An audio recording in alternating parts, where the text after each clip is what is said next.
Hello guys, good afternoon once again. Dito muli tayo sa ating alituntunin ang magbigay aliw sa mga nalulungkot. By the way, shout out muna sa ating mga suki, sa ating mga solid ka-wonders natural. Shout out sa inyo lahat, no? Sa ating mga kaibigan, sa ating mga kamag-anak, no? Diyan sa Samar, maupay nga pulo pa yung atalan ngayon. Dida, ano? And then, Basay, okay?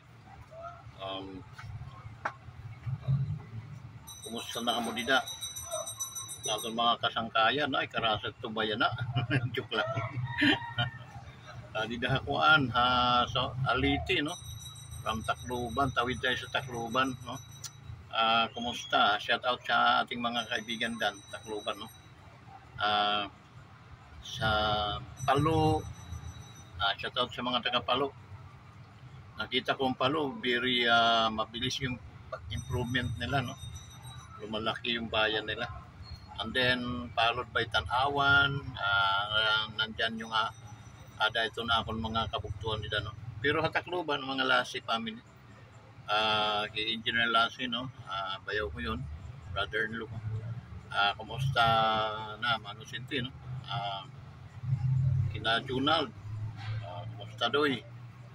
Kina Junjun, at saka si Junjun, si Inday, Pemilin, at si Juban. Kumusta mga guwapang mga pag-umangkin ako, no? Inyong mga pamilya, shout out sa diya sa kuan, no? Sa Tanawan nya, kay Mildang lugar hindi, tapos Padulag na, no? Dulag yan sa Bislig, mga mag-anak din kami dyan, no?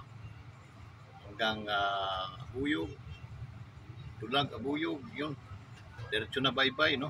Then Southern Leyte na, Masin, ingon na, Bato, no? So mayong hapon kanyang tanan. Kaya no, hinaot niya na amos maayong pangkabu kinabuhian, no? So yun, idaha ano ba to? Katbalugan, no? Samar.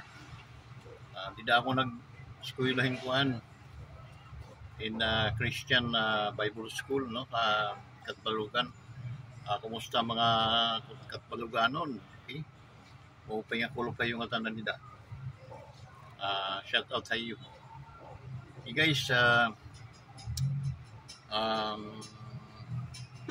ayaw ko mamintura dahil kapoy na ako magpintura. Pagod na ako dyan. Wala rin naman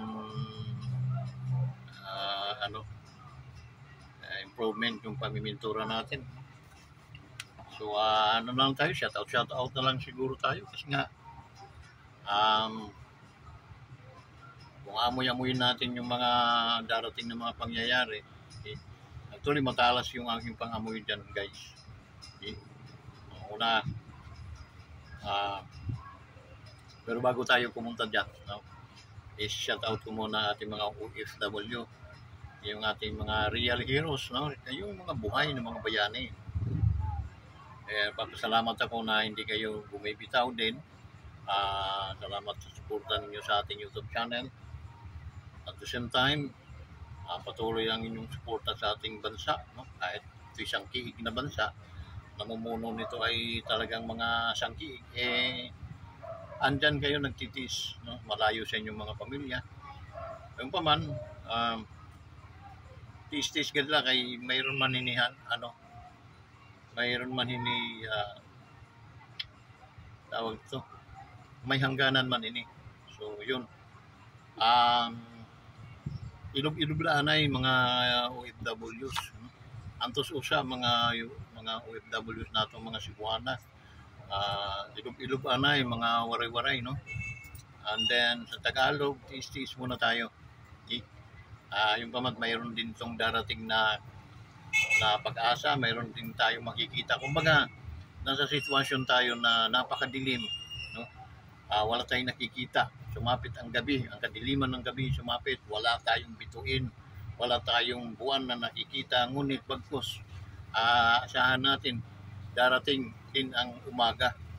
Yun ang ating aantayin, yung pagdating ng umaga, yung speed of the morning sun, ika nga, yung unang ano ng araw, guys. Napakasarap pag naunahan mo ang araw at ikaw ay bumangon sa iyong higaan at umunat-unat at nakita mo yung liwanag ng madaling araw. Napakaganda yung feelings ng katawan. Hindi ko makuha kung bakit ganun, no? Pero yun, sabi ng mga magulang ko nang sila'y nabubuhay pa, na talagang huwag kang magpapaabot sa sikat ng araw. Kaya sila, ganun sila. Okay? Ako ganun din, pero itong aking mga henerasyon na, mga anak na tanghali na pag mga bumabangon. So yun guys, no? Ako mahilig din ako tumingin sa situation ng buwan, sinisilip ko. Ay napakaganda ng kaya pag ako'y may ako'y nakapag na-restore namin yung bahay, ay gagawin ko may rooftop para at least doon sa taas kitang-kita ko yung liwanag ng buwan just in case na lumalaki. Okay? So yun mga kasangkayan, no? Mga amigo ko diha sa Mindanao, ating mga brother and sister ng mga Muslim. Okay? Di man tayo marunong mag-Muslim, pero mayong hapon kaninyong tanan, no? Diyan sa Kamindanawan. Okay? Lalo na ang Davao. Okay? So Davao is the best city. Okay? And then they are planning to separate Luzon. For me, okay lang sa akin yun, no? Yung Bisaya, sama na sa Mindanao. Sama na para magkaroon ng improvement, no? Republic of Mindanao. Okay? Kawawa naman Bisaya, no? Republic of Bisaya, gano'n. So, pero to be practical, no? For me, approve sa akin yun. Okay? Dahil mga salaula na lang naman itong mga nandito sa sa Luzon, no?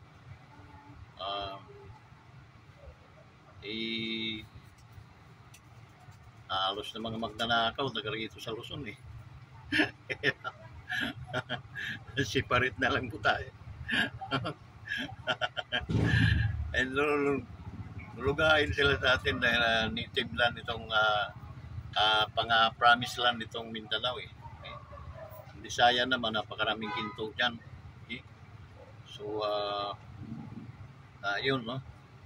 So for me, divided na lang tayo kasi hindi naman tayo magka-liwanagan, no? So, na lang tayo, separate na lang talaga tayo sa okay? Yun. And then itong issue ng nakawan, no, hanggang ngayon, guys,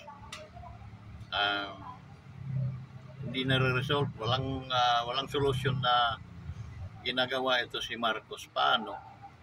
Dawit siya sa ang akala niya makaka-escape siya, no? Yung i-reveal ko ito, no?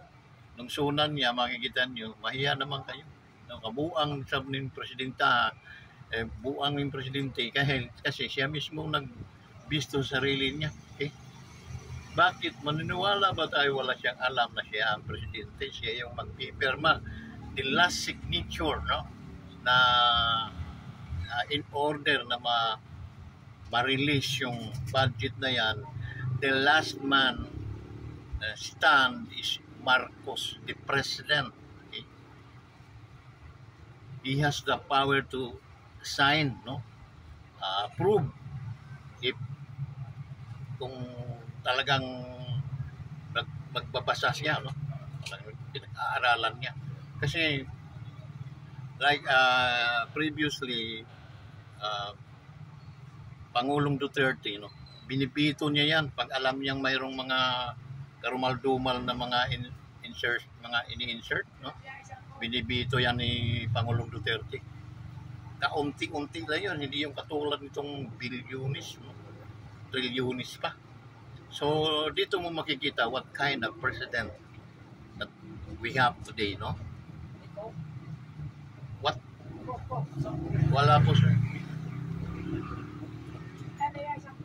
May may tanong ko. So, yung guys, no? Makikita natin. I think wala siyang capacity, no, to handle the nation. Wala talaga eh. Because yung mga decision niya puro mga mali yung parang mga pupulutin muna sa ano bago siya magkaroon. Mayroon ako mga classmates nung araw during my high school days, no. Minsan napapatawa kami sa mga ganyang klaseng parang bugo na tao, yung parang sinto-sinto ba, no? Kumbaga sa ano 95 lang yung average ng tayo 100% siya 95 lang, sinto-sinto, no? So yun, meron kaming ganun. Kung inihingi namin papel, bigay agad yun. Okay. So yun, kaya mga binibigay sa amin ng magulang namin pambili ng papel ay nasusugal namin touching.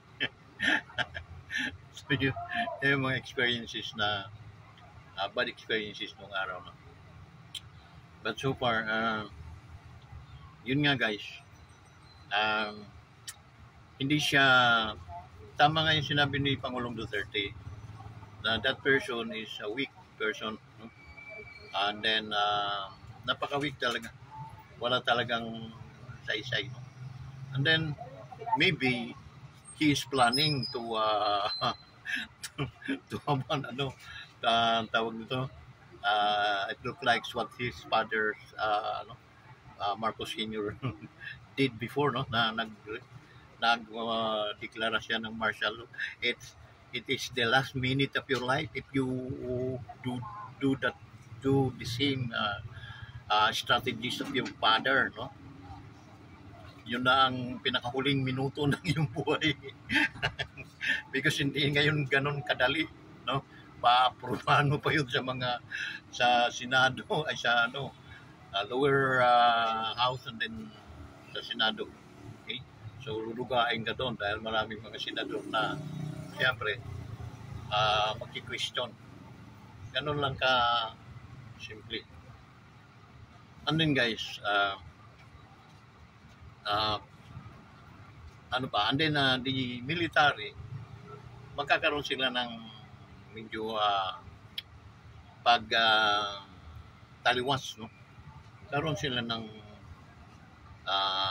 ng hindi sila sasang-ayon, okay? Because the military guardians natin yun sila.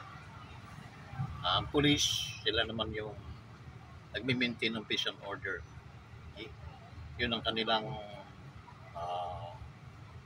pinaka sa buhay, bakit sila nag-police, is to maintain peace and order this entire country, no? Then the military is our guardians. Sila naman yung nagbabantay sa atin sa katahimikan na hindi tayo maapi ng mga dayuhan. Okay? And then tulad niyan, the best thing to do, Marcos, is you need to resign. Step down and then resign. Taas mo mga kamay mo. Kung kaya mong itaas sa mga paa mo, do it. And then step down and say, I am resign. Okay? That is the better ways, no, na gagawin mo para wala tayong kaguluhan. Okay? Because hindi maiwasan natin na magre-react talaga yung mga tao sa mga dinugas ninyo dito sa ating bansa. Ay naku, mayroong bahid na ang iyong ama, ang inyong pamilya ng pagnanakaw Akala ko nga, nagkamali lang. Akala ko pinagbintangan lang. And then, mas malala ka pang animal ka. Okay? Napakalala mong magnanakaw ka. So, the best thing to do is to resign, Marcos. Resign. I have the right to talk this way, no? Para sa iyo because I vote for you. Binuto ka namin na animal ka. Okay? Dahil ang sabi mo, i-continue mo yung mga nasimulan na ni Duterte. Okay? But how come? Si Pangulong Duterte ay tinarantado mo. Okay? Pinalibing ang iyong tatay at nakikita ka pa namin na napunta ka sa puntod ng iyong ama na animal ka, wala dapat kayong pupuntahan dyan kung hindi pinalibing ni Duterte yung inyong ama. Dahil hindi po nagawa ng ibang presidente yon. At ang tanong, anong ginawa mo kay Duterte?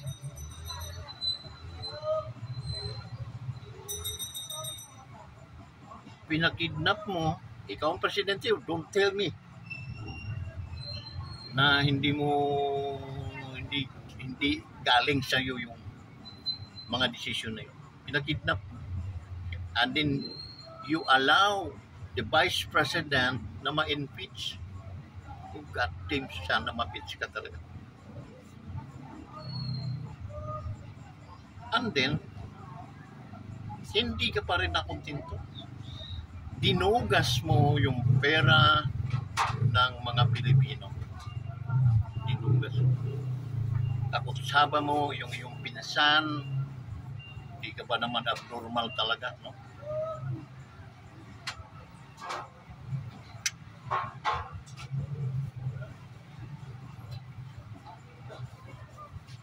Bumbong, mayroong presidente, no?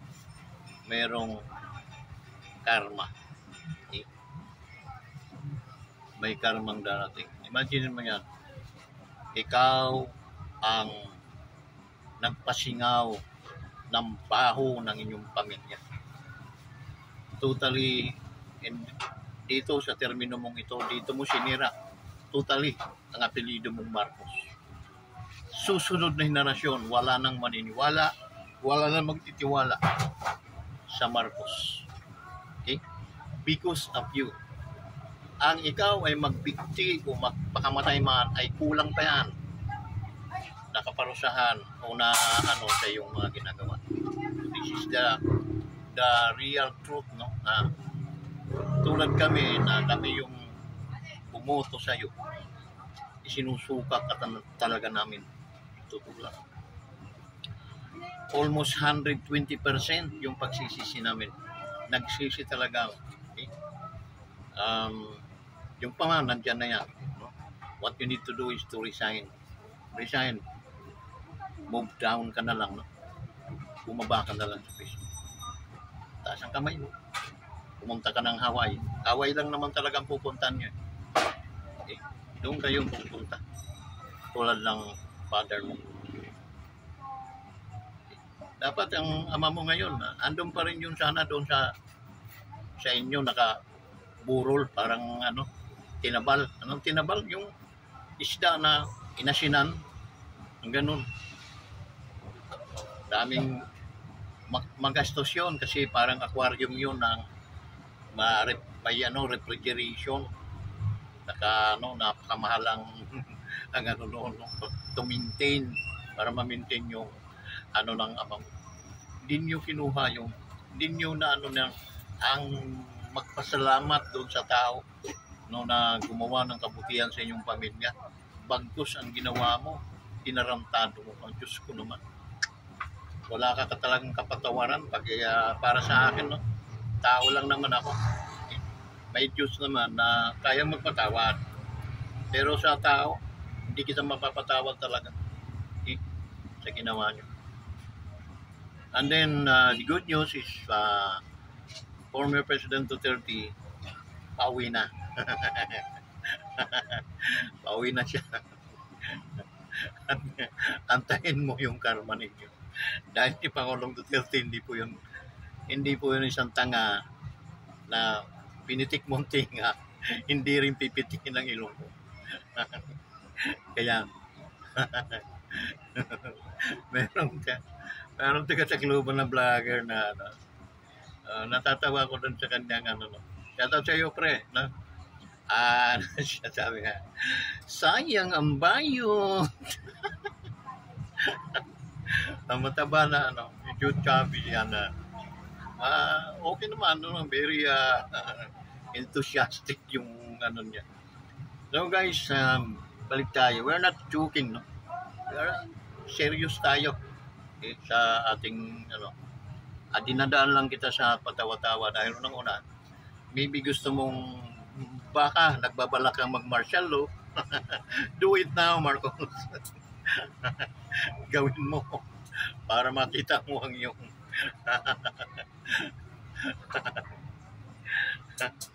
mahihirapan ka.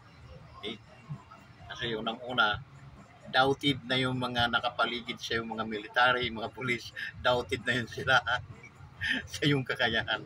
Kaya, hinay-hinay, sayang ang bayot. Ayun, no? At, imagine yung kagaguhan mo talaga, no? Nagbaha sa Cebu, ay, ano ba yun? Ano ba yun? Yung international kwak-kwak-kwak, yung ginano nyo para mag-cover doon sa hindi umabot sa inyong investigation, no? Parang palihis ng palihis kasi andyan si Lacson at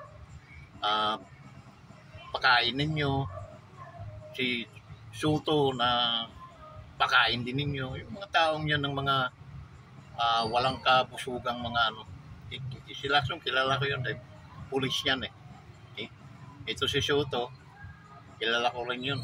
Okay? Si Bulakbul.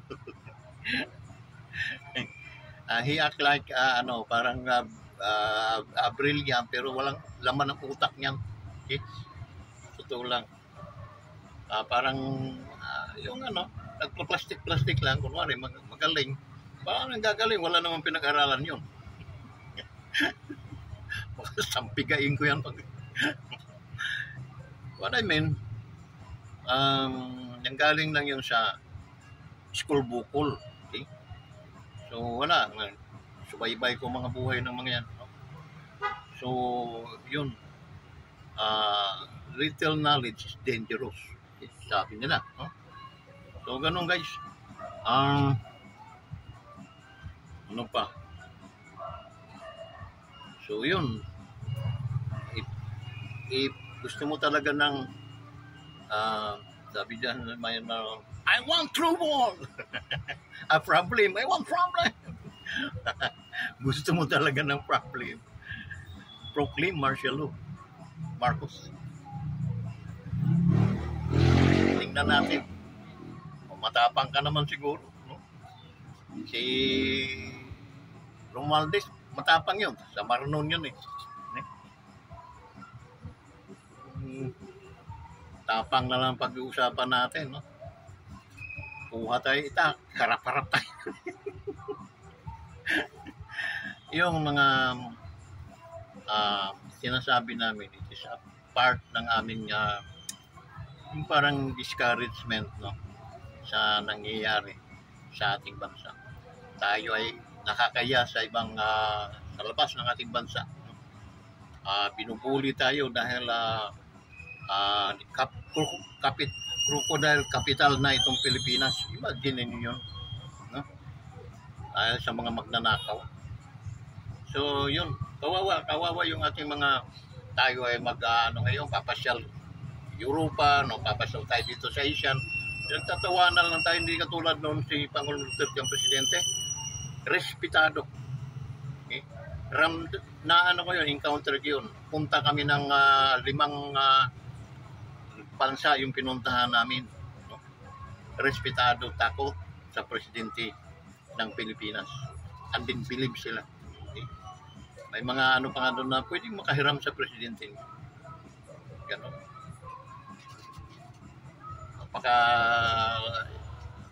respeto. Seedless po ba to? Hindi ko man. Wala naman po kaming seedless na ano.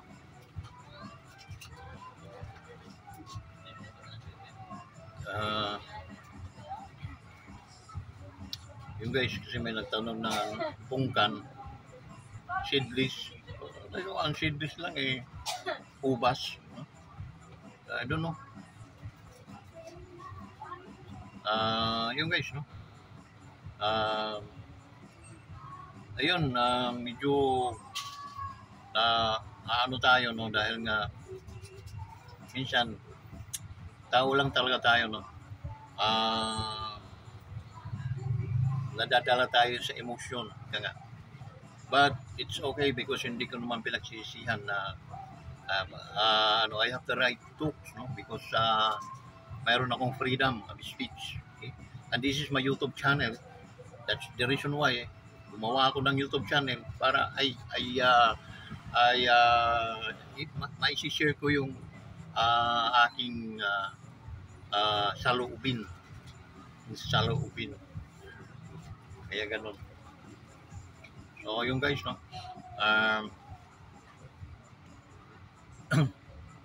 maybe ganun lang talaga ang buhay, no. Pero sa panahon ngayon naghihirap na sobra mga Pilipino. Sobra ng pasakit na nangyari. Nakakaawa, guys. Nakakaawa. Maraming mga tao ngayon wala nang tulog halos dahil nga sa sakripisyo, paghahanap ng pagkakitaan para makakain ng pamilya. Ganun po, guys, no? Medyo tayo, ako nagpapasalamat sa Diyos na kahit papaano binibigyan tayo ng kalakasan para at least makapaghanap buhay tayo. At the same time, yung biyaya, yung tunay na biyaya ng Diyos, yung ikaw ay walang karamdaman, may karamdaman man pero lights lang, no? Yun ang mga tunay na mga biyaya. Okay? Kasi bigyan ka ng pera, hindi mo naman pera, hindi ka naman pwedeng kumain ng mga matataba, ang daming mga bawal. Okay? Ang kakainin mo lang lugaw, di huwag na akong magkapera. Puro na. Pakakainin mo lang ako ng lugaw. Hindi na. Sa inyo na yung pera.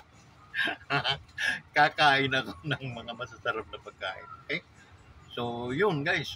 Biblically, sabi ng Biblia, what a profit a man that he gained the whole world. No? Kahit makuha mo pa, no? Maangkin mo pa ang buong mundo. Okay? What a profit a man that he gained the whole world but he lost his own soul. Okay? Mawawala naman sa iyo ang iyong kaluluwa. Because guys, sabi ko naman sa inyo, the real us is not this body. This body is, pag namatay tayo, babalik lang ito guys sa alikabok. But the real you, babalik yung kung saan tayo nanggaling.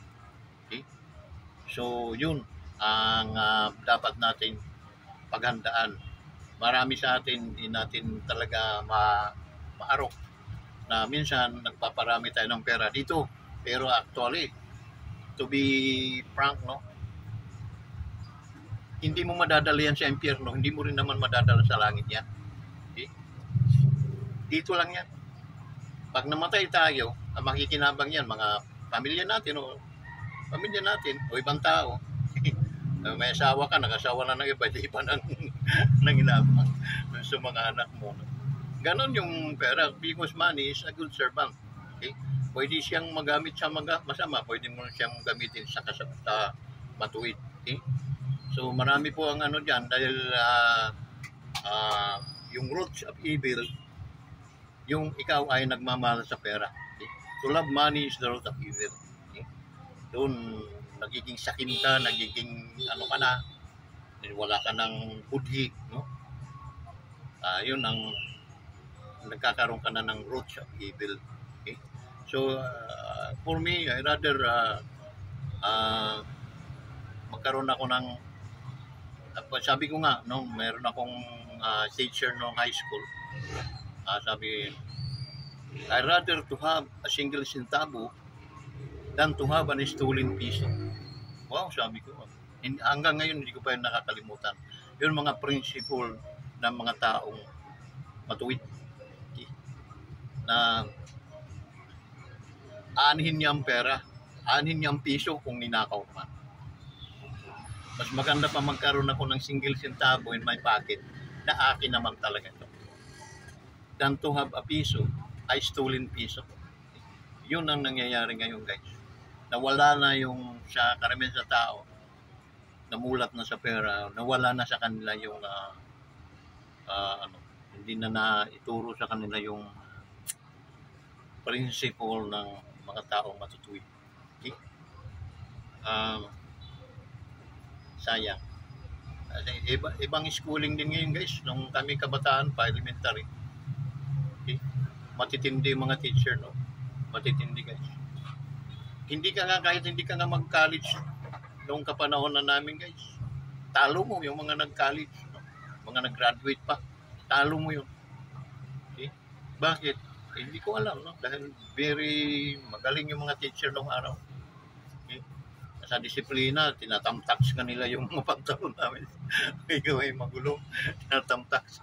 Tapos lagatok ka palagi pag magulo ka, maingay ka, lagutok ka sa eraser. No? Ngayon, hindi pwede. Kakasuhan ka. So, yun. So, by the way, guys,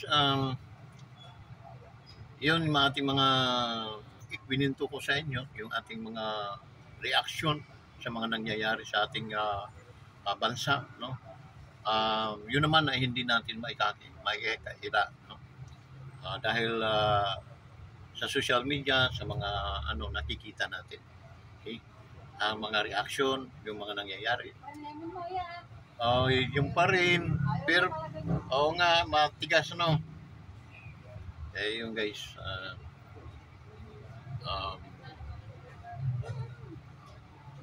hanggang dito lang, guys, kasi ito na yung crucial time na maraming customer, at saka dito lang kami medyo nakakabawi-bawi ng counter. So sana pagpalain lahat ng mga Pilipino, panalangin natin ang ating bayan, ang ating bansa, guys, kasi the only things na magkaroon ng changes ang ating bansa through prayer. Okay? There is a power in prayer, no? Lalo na pag ano man ang religion natin, ano man religion nyo, I don't care, no? Hindi naman yun dahilan para tayo ay hindi magkaunawaan. Okay? Even though what religion do you have today, it's okay, no? The important is marunong tayong manalangin ng ating timang panalangin sa Diyos, okay? Na bigyan ng kapayapaan ang ating bansa, bigyan ng hustisya ang ating bansa. Yung mga nagnakaw, sabi ng Biblia, the wages of sin is death, no? Ang kabayaran ng kasalanan ay kamatayan. It means tayo nagkasala, humingi tayo ng kapatawaran sa Diyos, ngunit mayroon ka ring pananagutan na dapat mo talagang pagbayaran. So hanggang dito na lang, mga kapatid, mga kaibigan. Bukas linggo, punta kayo sa mga kasimbahanan, punta kayo sa mga fellowship, sa mga churches, ng mga old gospel, or ano man ang inyong mga pananampalatayaan. Ang araw ng linggo ay araw yon ng Diyos. Magbigay po kayo. Minsan, ako nandito ako, no? But it's okay because I know the principle of the Lord is kahit saan ka man, pwede kang manalangin. Okay? He is always watching us anytime, any minute of our life. So hanggang dito na lang. Maraming salamat sa lahat. Bye-bye.